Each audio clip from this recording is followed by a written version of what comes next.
I see you've brought your model here to our studio. I've seen it in action. It's very responsive. It can detect needs from facial as well as bodily reactions from a person, from a human, and it's designed for older members of the family. Talk to us about the vision behind this robot and how it can offer emotional support for older adults. Yeah, thank you.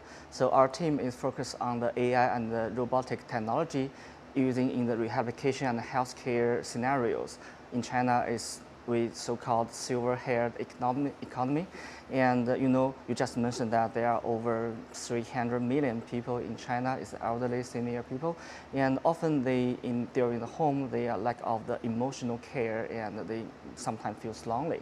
So we developed this small robot to proactively looking for the person, for their user to negotiate and talk about some topic with the person to offer some help and emotional care for the elderly people.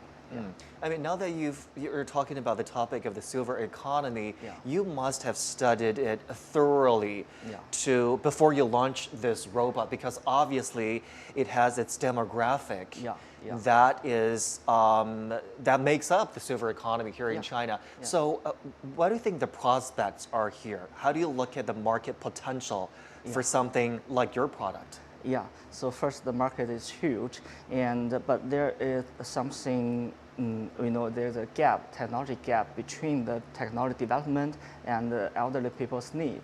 The AI technology is developing very rapidly and very fast, but the elderly people, they cannot use it that well like the younger people, and sometimes they just forget about their phone and how to use the large model with the AI.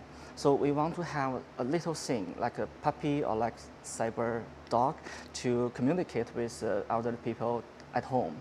So you see, it's very like a small dog, a small cat, and I mean the size is that of a dog or a cat, but in the future will you make it, the shape and form of a pet? Yeah, we will design different kind of animals around here to showcase the different kind of animals. And we want to, when the people came back to home, and this little robot will come to them and going around, say hello, welcome to home, this kind of interaction with the elderly people.